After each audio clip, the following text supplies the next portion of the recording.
going to endear you to them. It's just stupid. We need to get out of this. And Trump is out of touch with reality. I don't think that's news for anybody. I think it very much is. And quite frankly, his ego has reached new levels of irrationality.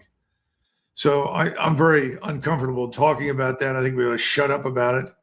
And we ought to understand that people right now are very emotional in Iran, and that's understanding. And we're going to hear these kinds of things. But we've got to get out of the business of figuring out how to sustain hatred, how to sustain violence, how to extend violence, and look at what we can do to bring an end to it. How do we stop it? Because if this continues on the current path, eventually others will be drawn in. And everybody says, well, Doug, explain how that happens. Well, I don't actually know.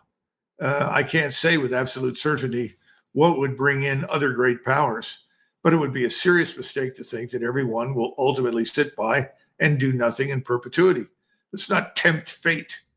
So anyway, I'm sorry to get on my soapbox, but I find this really distasteful, this kind of nonsense. No, I couldn't agree with you more. I mean, the example you gave of what happened after the Archduke Ferdinand was killed turned into a world war that nobody thought was going to happen at the time. So your point is quite valid about what could happen here if we do that. Let's hope we don't have to find out.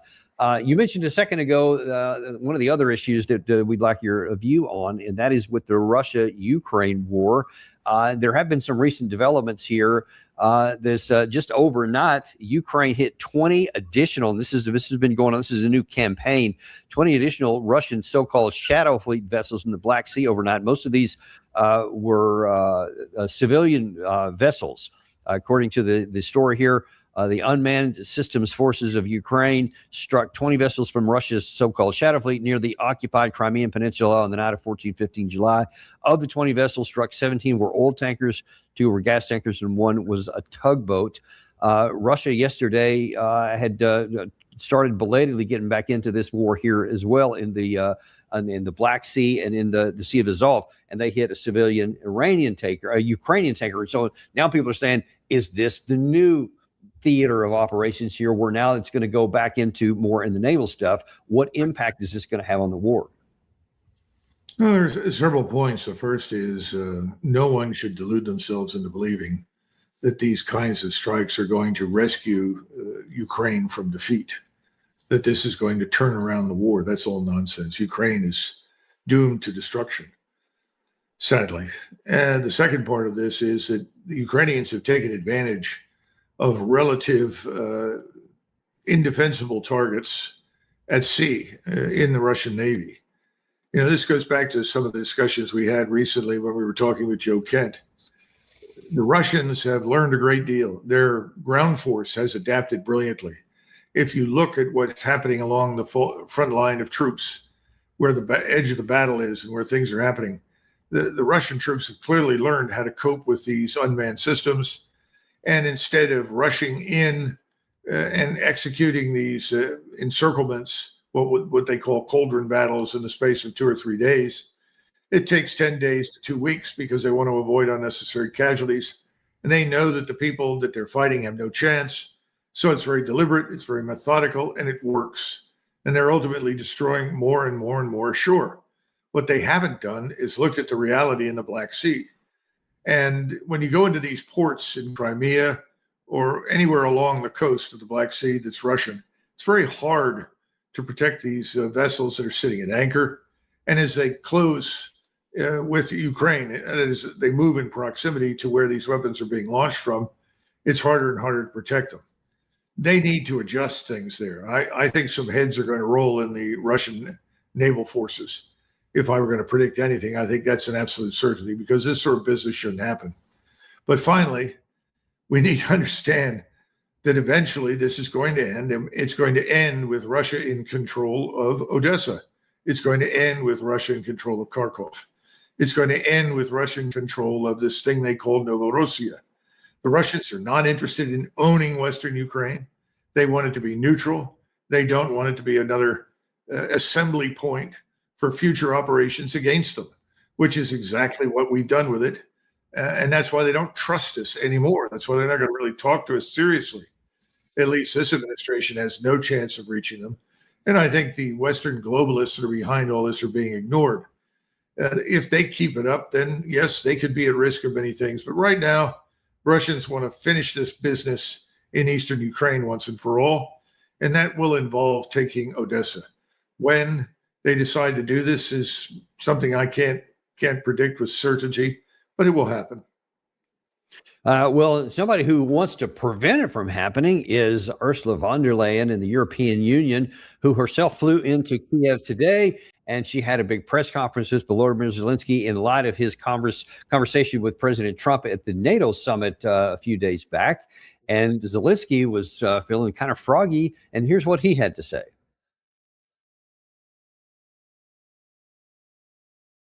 Ukraine and Europe will create an anti-ballistic shield together for the first time, a historic project where Ukraine is not an observer, but one of the leaders, uniting countries and the strongest defense enterprises in Europe.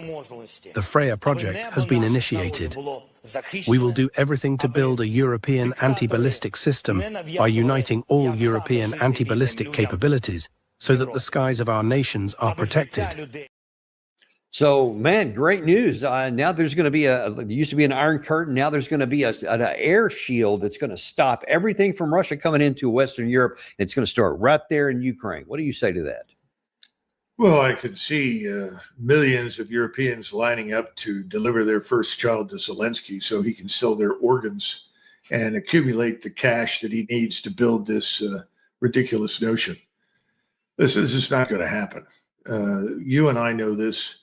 Bring back Ted Postel. There are many others besides Ted, and they're physicists, and they will tell you that until we can break the laws of physics and we figure out how to break the laws of fractal mathematics, develop the kind of energy that's required that'll make these particle beams work, and we create, Bill Shatner's beam me up capability or, shields that he calls for every time he's on the Starship Enterprise. We're a long way from that sort of thing. And if you don't have that, whatever you put up is not going to work. You can overwhelm it. And that's something the Russians have learned. They right now are protecting a front of at least 1,000 miles, if you look at it. They have been remarkably successful at stopping most of the unmanned systems, missiles, drones, and so forth hurled at them. But they never stop them all. Something always leaks through, because the technology we have is just not that good. Now, again, will that change at some point? I'm sure it will. But this is all literally nonsense. The Europeans are not going to chip in to the extent that they need to. This is another Star Wars defense bottomless pit for money everywhere in Europe and the United States and anywhere else. And anybody who pushes for this is certifiable. Won't work. And and I even if they want to dream about this William Shatner stuff, the best case scenario is you're talking 3 to 5 years into the future before this could even produce these mythical, great interceptor missiles. Where is the mentality of these people think that they're going to? Do they really think? And maybe the answer is yes, that they can continue to fight for another 3 to 5 years, waiting for that new missile shield to come up. Well, it's not a question what they think, it's what they believe. You and I know, we've talked about this before. It takes you roughly from start to finish 10 years to build a new army. That's what it took us to recover from the Vietnam War. The force that we took over in 1965 was utterly devastated. We had to start over. That meant everything had to change in some form. It wasn't a perfect outcome, but the outcome was what you saw in 1990 and 91. You've got a similar situation today. People do not understand what it takes to achieve the kind of military capability they're discussing. Everybody thinks, go down to the local supermarket, go to Aldi, go to Lidl, go to Giant, go down and you look on the shelves and you can buy missile defense. You can buy satellites. You can buy new stealth tanks that turn invisible. I mean, people don't know. They don't have any understanding. And that's the fault of our educational system. But politicians have nothing invested in the truth. They are permanently invested in fiction. You've seen this magnificent film called Waterworld, and you have Dennis Hopper, who's now passed away, who holds up this little girl with a map on the back of her back and says, here's the map to dry land, and everybody cheers. And he says, so dry land is within reach. Now row, and everybody runs off to row and row and row. And then one of the people says, well, are you sure about this? He says, who cares? They'll row for 2 weeks because they figure out that I'm full of crap. Unfortunately, I think that's the mentality that works so terribly well in politics in the West. Just tell them whatever you need to, and it'll be weeks before they figure out it's a lot of nonsense. And by then you'll have some new nonsense. One of the other things that is also happening, and not just in the Sea of Azov with the advancement of this striking these ships, but there's also movements in the Baltics to where there's a growing chorus that's pointing to fingers to Russia and saying they're going to invade us and they're going to invade Western Europe. That question was put to Dmitry Peskov this morning, and he had this to say. Литовская разведка сообщила о том, что Россия якобы планирует атаки на инфраструктуру Прибалтики и Европы. И в связи с этим литовский президент Гитанас Науседа призвал усилить охрану важных инфраструктурных объектов. Как бы вы могли прокомментировать свежую порцию обвинений и подозрений со стороны прибалтийского государства? Вы знаете, это именно свежая порция таких страшилок для того, чтобы продолжить промывание мозгов, и для того, чтобы готовить население к дальнейшей милитаризации. Для этого нужно создать образ врага на какой-то другой стороне, в данном случае на нашей, и под эту лавочку, как у нас говорят, продолжить подтягивать в страны Прибалтики военную инфраструктуру. I'm not sure if you could read all that on the bottom, but the bottom line is he was asked about the claim that Russia is going to attack into Western Europe and possibly even into the Baltics. And he almost says, ironically, a version of what you just said there, there's no truth. They're just saying this to try to build up they have to have an enemy, and they're making us an enemy here. But that's not in our interest here. But, I actually have the question, though, Doug, if they say this enough, meaning on the West, and they start moving like more German troops into the Baltics, they start doing more missile defense, and they bring in more potential NATO capability. Could this be a self-fulfilling prophecy where Russia will eventually feel compelled to do something in the Baltics? Well, I think to a large extent, the NATO leadership has been trying, certainly for the last 2 or 3 years, to bait President Putin. And by that, I mean bait him into acting recklessly in response to this kind of nonsense. Why would they do that? Why would they say these things? And I think one of the big reasons is that they are trying desperately to drag us in. Okay? This is the Israeli strategic program. How do we drag in the United States? What has Netanyahu said repeatedly? We share the same enemies. Our interests are the same. We are the same people. No, we are not Israelis. We don't share their values. We don't share their culture. They're very different from us. There's nothing wrong with that, but they're not the same. We do not share the same enemies. In fact, we don't have to have very many enemies at all. That's the great genius of the American Republic and the people that founded it who understood it 250 years ago. There's no reason for us to have these enemies. So the biggest mistake that I think Putin could make is to be baited into something. And right now, that's the danger. Not so much that anybody in the Baltic states is dumb enough to fire any missiles into Russia. Now, they've been foolish insofar as they have allowed the Ukrainians to use their territory and airspace from time to time to attack targets in Russia. Big mistake. That should stop as soon as possible. And I pay tribute to the Russians for exercising restraint and not overreacting to that kind of stupidity. I think the Poles are waking up.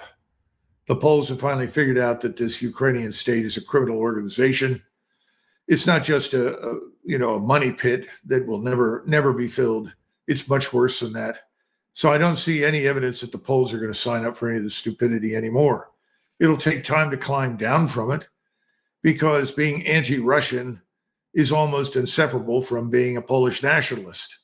It's sort of like The Irish nationalists had to be anti-English in order to be Irish nationalists. Well, the Poles have a similar problem, but I think they can overcome that. The problem is with these globalists further west, and their agenda is the destruction of us.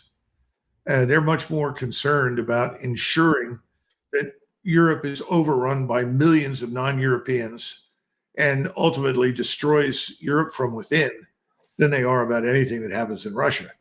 But that means that you also want to point to an external enemy. The problem is the external enemy is not the enemy. The enemy is their own government. And I think more and more Europeans are figuring that out. Eventually, it will result in a dramatic upheaval on the scale of the revolutions of 1848. I think they're coming. Well, that's certainly not going to be good for anybody. Interestingly, President Putin, you talk about is he going to be invaded or not? He made a speech before at a public auditorium, I think it was yesterday, to where he may actually be supporting what you said there, that he's going to be a little bit more patient. But he also talk about looking at scoreboards, kind of laid out, here's what the West has been trying to do to us up to this point. And here in his interpretation is the score. We ask ourselves why this Russophobic part of the collective West fights us. And we, in response, develop our economy, strengthen our financial system, improve our military, achieve new results in our industrial complex. And we're moving forward, we're advancing. Our boys, our troops are advancing. How does that happen? Well, that is thanks to you, thanks to your efforts. So he said, we tried to destroy them with sanctions. We tried to destroy their economy. We tried to destroy them militarily by helping Ukraine, et cetera. And he said, instead, we're stronger. We outlasted them financially and economically. And he seems to say they're on the right path. So does that tell you that Russia may not strike at any of those things, even if the long-range missiles keep coming in and they'll just do the slow, methodical path? I think he's going to stick with the slow, methodical path because that's his preferred method.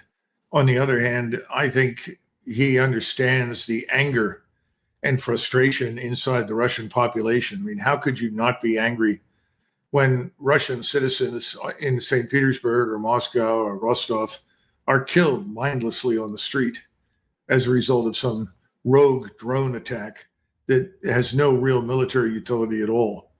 So I think that's quite clear. But there's something more important here that we should bear in mind. Russia, if you talk to Russians and if you take the trouble to read what they publish, the Russians are very open about saying, look, our society is not perfect, but we're working on it. Our economy is not as strong as it should be, but we're working on it. And our military was too weak. We've changed that, and we're working on it. In other words, there's an awareness of imperfection. There's an awareness that things have to improve, and there's a readiness to do it, to support it, to make it happen. That's why Russia is not going to be defeated. That's why we're in trouble. Because if you turn to the Americans say, well, this government. And I agree with them. I think the government has failed us. I think the social contract is defunct. But that doesn't mean we don't need a government. We very much need a government. We just don't need what we've got. And that's not a function of just Donald Trump. That's the whole shebang that we've had for the last 30 plus years. We can deal with that. And Americans have to come around to understanding that has to change, and they have to understand we can do that. We can actually make a difference. We haven't gotten there yet because we don't have adequate organization and leadership. I hope that comes. I'm working on it, as you are, and I think a lot of other people are. But I think it's very important to understand the Russian mentality. And I think Putin enjoys the support he does to the tune of, 82%, 83% approval, because he speaks in those terms, and that resonates very strongly with the Russian people. It's just, wow, you couldn't have set this up any better. in a bad way, sort of. You talk about the Russians are aware of their imperfections and they're working on it in all these different categories. And then you contrast that with the United States. Well, it turns out I got a couple of examples of that in the last few minutes we got here. Let's take a look at just within our own borders here. Right now, we are trying to get, number one, we're trying to get for the NDAA a $1.5 trillion defense budget, a massive growth in just a single year from $1 trillion, which is already way more than anybody else. But apparently even that's not enough. Now we're trying to slide in a $350 billion supplemental on top of that. And listen to the explanation given by Speaker of the House, Mike Johnson. The question was, can you list the specifics of what the request is for the Pentagon? We've seen it's over $350 billion as a request. And some of this is transformational kind of funding that will help us change the dynamic of the Department of War and make it more efficient and effective. It's already the greatest fighting force on the planet, not even close. But there are some ideas, a real vision on how to improve that even further, to bolster that. You've heard the president talk about how he wants to effectively double the funding for national defense. Look, we live in dangerous times. We're fighting communism on our own shores, and we're fighting evil terrorists and tyrants around the world. And we have to be able to protect our national security. So this is not the place to get into the details of that. So we're the greatest fighting force in history of all time. No one else is even close. He repeats President Trump. Well, if it was, then why am I going to spend another $500 billion and 350 more billion on top of that? And, you know, it sounds to me like, Doug, and this is what I'd like your view on, it sounds to me like we're looking for monsters to slay so that we can justify the money. Well, that goes without saying, but there's also just a lot of corruption involved in this. Let's look at the first comment that he made. He starts talking about all these alleged enemies. But you and I know that those are lies. He did mention one enemy. Now, he called it communism. I presume he's talking about the new mayor of New York City, who obviously identifies strongly with the tenets of Karl Marx in many respects. And he's characterizing that as an enemy. Okay. I'll sign up, at least insofar as he's identified a serious problem here inside the United States. I can come up with lots of problems inside the U.S. I can come up with lots of threats. I can say, look, what do you do about the majority of young men and women between the ages of 20 and 40 inside the United States who can't find employment? And those that do, that make any money, aren't making more than 60, 70, 80,000 a year. And after you pay rent and you pay for your groceries and you're dealing with inflation as well as your gasoline and so forth, you've got nothing left, which means you effectively have no savings. I think that's an existential threat to the republic. I think we have more than 50 million people living inside the United States who were not born in this country. That's a serious problem. That's a larger percentage of our population than ever in our history. And it's not benign. Lots of these people have come here and they're determined to make us over into what they think we ought to be. The last time I looked, everybody wanted to come here because they liked it the way it is. All of a sudden now, everybody that built the society, the country, the industries, the science, the technology is no longer liked because they happen to be white.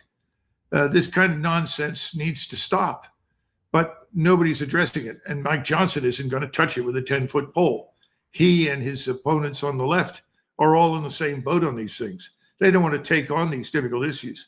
But the overseas picture, that's crap. There are no Russian armies or Chinese armies or navies or anything else gathering forces to invade us. Nobody's interested in wasting money on it. That's why all of these claims in Europe are ludicrous nonsense. Europeans don't want to waste money trying to build some giant force with which to invade Russia. There's no reason to invade Russia. Russia doesn't want to invade them. This is crap. And somebody needs to stand up and say it's crap, but you're feeding at the trough. That trough in Washington is huge. It's a mountain of slop. And all the pigs have rushed in.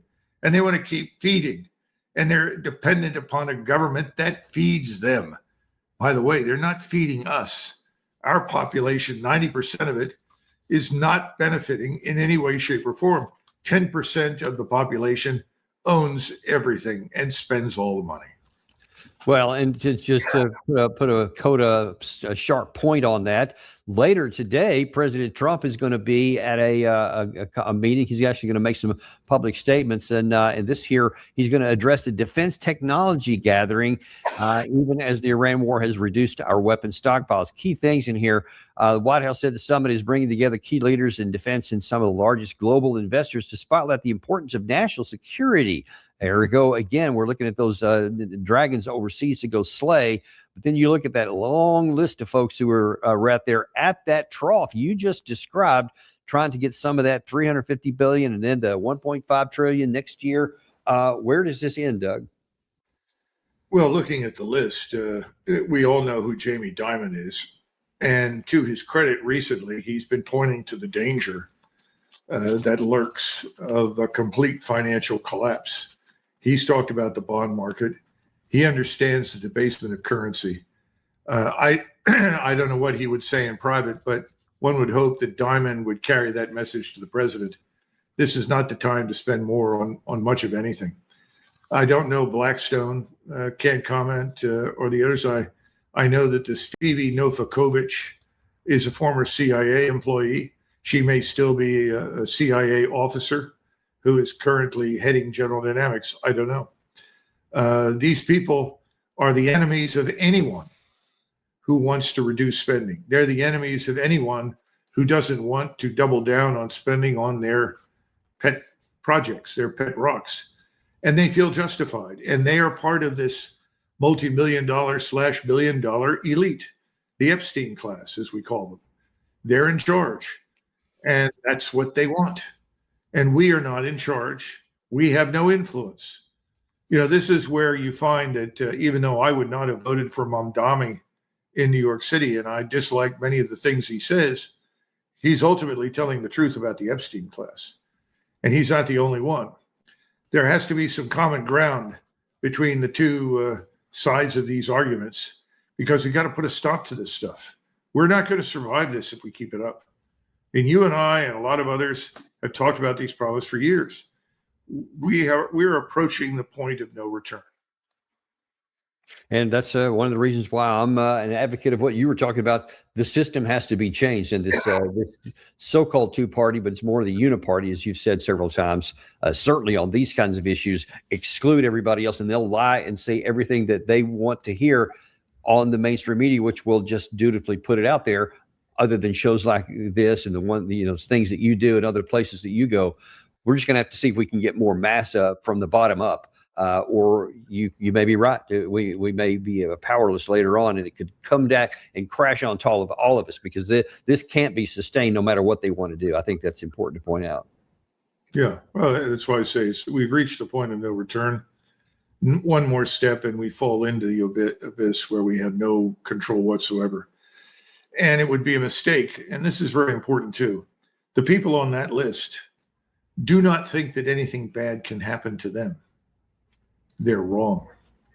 And the lesson of history is very straightforward. If you go back to the various revolutionary events, the French Revolution, the revolutions of 1848, the Communard in Paris in 1871, you see three things that lead to these bloody encounters between the population and the government and the ruling elites. One is debt. Debt is always the enemy. Debt destroys. 2, deception, the failure to tell the truth. Debt and deception, those things are very, very important. And ultimately, the last one is the collapse of any faith or confidence whatsoever in the governing bodies, the institutions, and the elites that dominate them. Those things inevitably lead to revolutionary conditions. And these people should think about that. This is the wrong time to add to the debt load. This is the wrong time to spend more on these overseas catastrophes. This is the wrong time to expand the so-called hegemonic power that we think we enjoy in the world. And of course, you also risk loss overseas. And it was the loss overseas, along with the debt and the deceptions and the elite corruption and degeneration, that brought on the French Revolution. We need to understand these things. We are not immune. We are not unique. We are human. All human entities suffer from similar maladies. The difference between us and others is that we have a lot of people that know what's going on, a lot of people that understand it, and they haven't acted to stop it. We'll have to see whether that comes, and we can certainly hope that they do and do everything we can to try and accelerate that change before it does get too late, if it's not already. Thank you, though, so much, though, for coming on today, Doug, and highlighting these things here. Just to remind everybody, Doug now has the Warrior Diplomacy channel on YouTube. And you can see that first video there. I was on there. I had the privilege to go on there with Joe Kent, but he's got other things on there, too. So just keep on watching that channel. And I think people will enjoy, I don't know if you can still hear me or not. Yeah. But I think people will enjoy what's coming out on Friday in the Substack, which is also called Warrior Diplomacy. And the reason is it's entitled Trump's War to the Last Missile. And a mutual friend of ours wrote an excellent article that came out in 1945. It was Harry Kazianis. And he looked carefully at the Navy because the Navy as an institution has admitted that it now has more launchers and more missile tubes and projectile launchers and so forth than it has missiles to launch. So you're not just talking about financial difficulties. You know, we have never mobilized the scientific industrial base. We can't surge to the extent that we need to be able to. But the good news is we really don't have to, because we can end this nonsense in the Gulf tomorrow. Well, I hope that I'd love to see that happen. We'll have to wait and see how it is, and look forward to seeing your Substack tomorrow. Thanks for highlighting that. We'll look forward to it.